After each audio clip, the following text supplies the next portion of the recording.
प्रदेश, मैं हूं आशीष त्रिपाठी आपके साथ और अब विस्तार पूर्वक खबरों पर नजर डालेंगे। रतलाम से खबर आई जहां पर चलती कार में आग लगने का मामला सामने आया। दरअसल 3 युवकों ने कार से कूदकर किसी तरह से अपनी जान बचाई और कारण अज्ञात है। दरअसल रतलाम बाजरा रोड की ये दुर्घटना बताई जा रही है। गढ़खंगाई माता जी के दर्शन कर ये तीनों ही लौट रहे थे और दीनदयाल नगर थाना पुलिस इस पूरे मामले की जांच में जुटी हुई है। आपको बता दें कि आग कैसे लगी ये तो स्पष्ट नहीं हो पाया, लेकिन गनीमत ये रही कि कार सवार तीनों ही जो लोग थे वो कार से समय रहते कूद गए और उनकी जान बच गई। वक्त रहते कार से कूद जाने पर जान तो बच गई, लेकिन कार धू धू कर जलती हुई दिखाई दी। तस्वीरें आपको दिखा रहे हैं उस वक्त जब दुर्घटना हुई। हालांकि बाद में कुछ समय के बाद मौके पर आग पर काबू पा लिया गया था, लेकिन तब तक कार पूरी तरह से जलकर राख हो चुकी थी। आग पर काबू पाने में काफी मशक्कत भी करनी पड़ी। स्थानीय लोगों की मदद से और फायर ब्रिगेड की मदद से आग पर काबू पाया गया। दीनदयाल नगर थाना पुलिस मौके पर पहुंची है और दुर्घटना के दौरान वहां पर सड़क पर कुछ देर के लिए जो ट्रैफिक है वो बाधित हो गया था।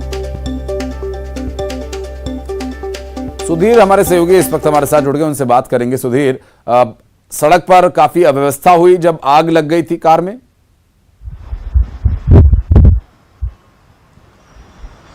तो बिल्कुल ट्रैफिक करीब 1 घंटे तक के जाम रहा। ये रतलाम बाजना रोड है जहां पर ये पूरा हादसा बीती रात देखने को मिला है। ये तीनों ही जो युवक है, प्रसिद्ध स्थान है माता जी का, गढ़खंगाई माता जी से कहते हैं, 35 किलोमीटर दूर ये स्थान है। और ये तीनों ही युवक जो है दर्शन करके देर रात यहाँ लौट रहे थे रतलाम के लिए। रतलाम के पास पलतोड़ी गांव है जहां पर यह युवक पहुंचे, यहाँ से क्रॉस हो रहे थे। इसी दौरान इन्होंने देखा कि कार के बोनट में से धुआं निकल रहा है।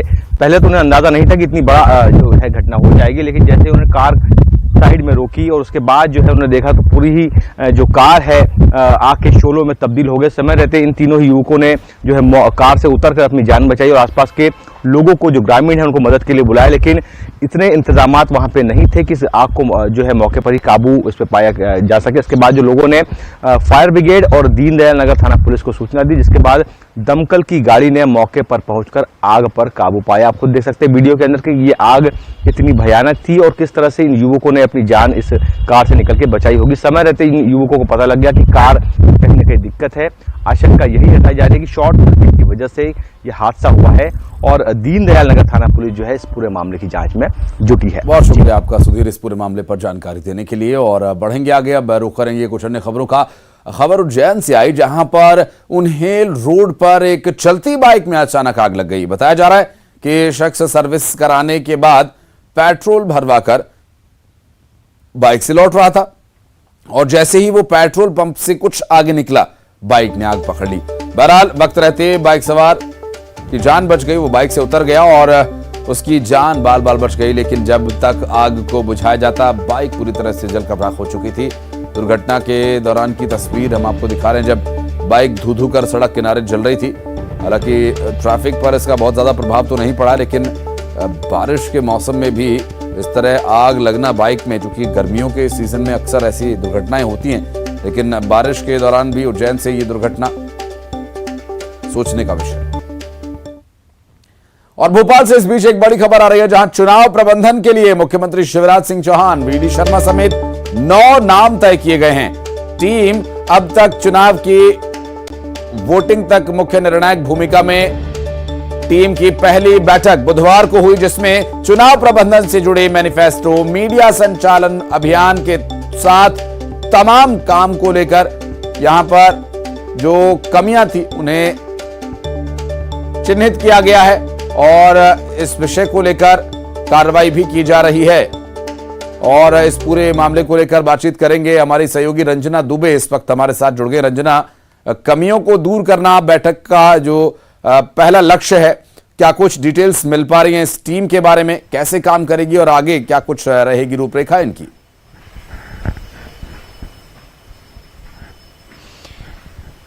जी आशीष, मध्य प्रदेश में जो केंद्रीय मंत्री हैं भूपेंद्र यादव और जो अश्विनी वैष्णव वो मध्य प्रदेश में चुनाव प्रभारी बनाए गए हैं और इन जो चुनाव प्रभारी की टीम में मध्य प्रदेश से 9 लोगों को रखा गया है, जिसमें सीएम शिवराज सिंह चौहान है, भाजपा प्रदेश अध्यक्ष बीडी शर्मा और जो प्रदेश प्रभारी मुरलीधर राव और संगठन महामंत्री हितानंद शर्मा के साथ गृह मंत्री नरोत्तम मिश्रा और 3 केंद्रीय मंत्री इस कमेटी में रखे गए हैं। और इस कमेटी की जो बैठक है वो बुधवार को हुई थी और इस बैठक में जो आने वाले चुनाव के लिहाज से जो रणनीति है वो तैयार की गई है, जिसमें खास करके मीडिया संचालन और जो मैनिफेस्टो है और इसी के साथ ही जो चुनाव प्रबंधन की कमेटियां हैं उसको लेकर चर्चा हुई है और इन कमेटियों में किस किस को शामिल किया जाएगा इन नामों पर भी चर्चा हुई है। और अब केंद्रीय मंत्री नरेंद्र सिंह तोमर इन कमेटियों में जिन जिन नामों का जिक्र आया है उसको लेकर सभी से चर्चा करेंगे और सभी की सहमति बनने के बाद एक बार इन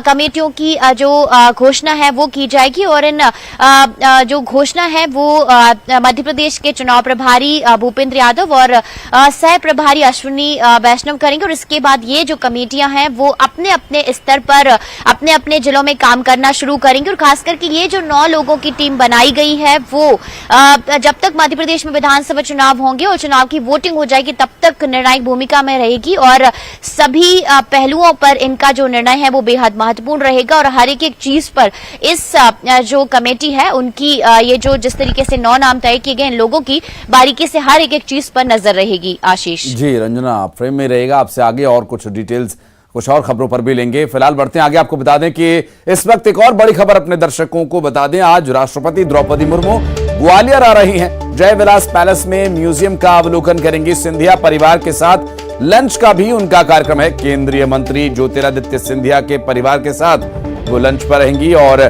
ज्योतिरादित्य सिंधिया के परिवार से लंच के दौरान क्या कुछ बातचीत होगी और चूंकि ग्वालियर के दौरे पर आ रही हैं वो, ऐसे में ग्वालियर में जो व्यवस्थाएं हैं वो चाक चौबंद कर दी गई हैं राष्ट्रपति के आगमन को लेकर।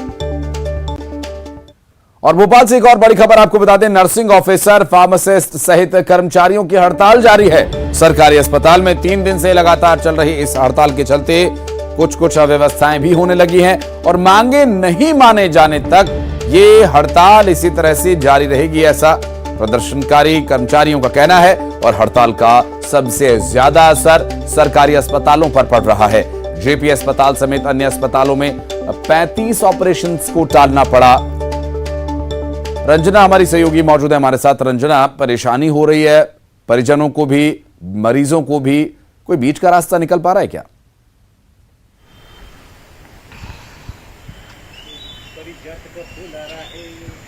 आशीष, मध्य प्रदेश में चुनावों से पहले हर एक कर्मचारी अपनी मांगे मनवाना चाहते और यही देखिए कि आप बीते कई दिनों से या कई महीनों से अगर देखा जाए तो हर जगह पर आंदोलन और कर्मचारी हड़ताल पर नजर आ रहे हैं। और अब नर्सिंग स्टाफ और जो नर्सिंग ऑफिसर हैं, फार्मासिस्ट हैं और इसी के साथ ही अन्य स्वास्थ्य विभाग के कर्मचारी हैं, उन्होंने मोर्चा खोला हुआ है और 3 दिनों से लगातार हड़ताल पर बने हुए हैं। लेकिन इसका सबसे ज्यादा जो नुकसान है, जो खामियाजा है, वो मरीजों को चुकाना पड़ रहा है क्योंकि जो पेशेंट हैं वो बहुत ज्यादा परेशान हो रहे हैं और यही हालात रहे तो इसके चलते आगे आने वाले दिनों में और ज्यादा मुश्किलें हो सकती हैं। फिलहाल जेपी अस्पताल में बाहर से जो नर्सें हैं उनको बुलाना पड़ा और करीब 35 से ज्यादा जो ऑपरेशन है वो टालने पड़ गए क्योंकि जो नर्सिंग ऑफिसर हैं वो हड़ताल पर है और ऐसे में बहुत ज्यादा जो परेशानियां वो हो रही हैं। लेकिन यहाँ पर जो नर्सिंग ऑफिसर हैं उनका यही कहना है, जो स्टाफ है, फार्मासिस्ट हैं, कि उनकी मांगों पर फिलहाल अब तक कोई विचार नहीं किया गया है और अगर आगे कोई ठोस आश्वासन नहीं मिलता है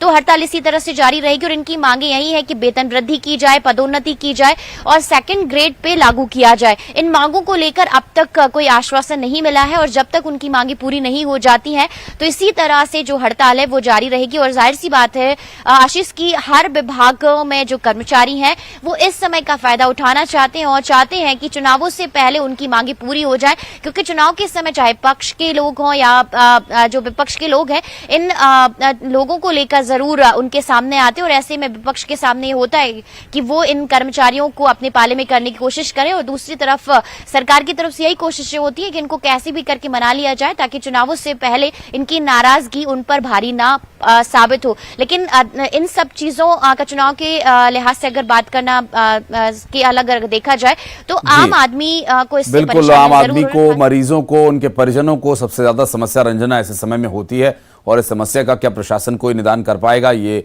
एक बहुत ही महत्वपूर्ण विषय रहेगा। बहुत शुक्रिया आपका रंजना इस पूरे मामले पर जानकारी देने के लिए। और इस बीच बढ़ते आगे एक और बड़ी खबर अपने दर्शकों को बता दें। भोपाल से ये बड़ी खबर आ रही है। सीएम हाउस में मेड़ा समाज की महापंचायत, समाज के विभिन्न संगठनों के लोग इसमें शामिल होंगे। दोपहर 1 बजे से ये महापंचायत शुरू होगी और समाज के लोग समाज की समस्याओं से मुख्यमंत्री शिवराज सिंह चौहान को अवगत कराने के लिए आ रहे हैं। समाज के लिए मुख्यमंत्री शिवराज सिंह चौहान कई सौगात दे सकते हैं, ऐसी यहां पर जानकारी मिल रही है। अब तक सीएम हाउस में मीणा समाज की होने वाली महापंचायत में क्या मुख्यमंत्री मीणा समाज को यहां संदेश देने वाले हैं, क्या सौगात मिल सकती है मीणा समाज के लोगों को, दोपहर 1 बजे होने वाली महापंचायत के बाद यह स्पष्ट हो जाएगा। आपको बता दें कि भोपाल में सीएम हाउस में मीणा समाज की महापंचायत होनी है। मुख्यमंत्री शिवराज सिंह चौहान को मीणा समाज के लोगों की समस्याओं से महापंचायत के बाद अवगत कराया जाएगा और मीणा समाज के कई बड़े जनप्रतिनिधि, माफ कीजिएगा, प्रतिनिधि यहां पर मौजूद रहेंगे और कई बड़े चेहरे यहां पर रहेंगे मीणा समाज के, जो कि नेतृत्व करते हैं या यूं कहें कि मीणा समाज को रिप्रेजेंट करेंगे मुख्यमंत्री के सामने। और उनकी मुलाकात के बाद, महापंचायत के बाद क्या घोषणाएं मीणा समाज के लिए मुख्यमंत्री करेंगे, ये भी देखने का विषय रहेगा। दोपहर 1 बजे ये महापंचायत होनी है। और सिंचाई विभाग का एक अफसर हनी ट्रैप का शिकार हो गया। मामला ग्वालियर का है, जहां श्योपुर में सिंचाई विभाग में तैनात एसडीओ को करीब 3 महीने पहले एक अनजान नंबर से फोन कॉल आया था। दोनों में पहले साधारण बातचीत हुई, फिर अंतरंग बातचीत शुरू हो गई और फिर कुछ अश्लील फोटोज और वीडियोस भी बना लिए गए और फिर ब्लैकमेलिंग का सिलसिला शुरू हुआ। 10 लाख रुपए की मांग की गई और उस समय 5 लाख रुपए दे भी दिए, लेकिन वो 10 लाख पर अड़े रहे और 4 लाख रुपए और दिए गए। इसके बाद भी ब्लैकमेल करने वाली युवती ने नौकरी के नाम पर यौन शोषण करने का मामला दर्ज करा दिया। जब इस बात की जानकारी एसडीओ को लगी तो उसने भी ब्लैकमेल कर पैसे वसूलने का आरोप लगाते हुए एफआईआर दर्ज कराई। प्रकरण पंजीबद्ध हुआ है थाना पड़ाव में, दुष्कर्म का मामला है और उसमें आरोप लगाया गया है कि इन एसडीओ साहब के द्वारा लगातार पिछले 1.5-2 साल से एक महिला के साथ संबंध रखे जा रहे थे और उनको दाएं बाएं बुलाया जाता था।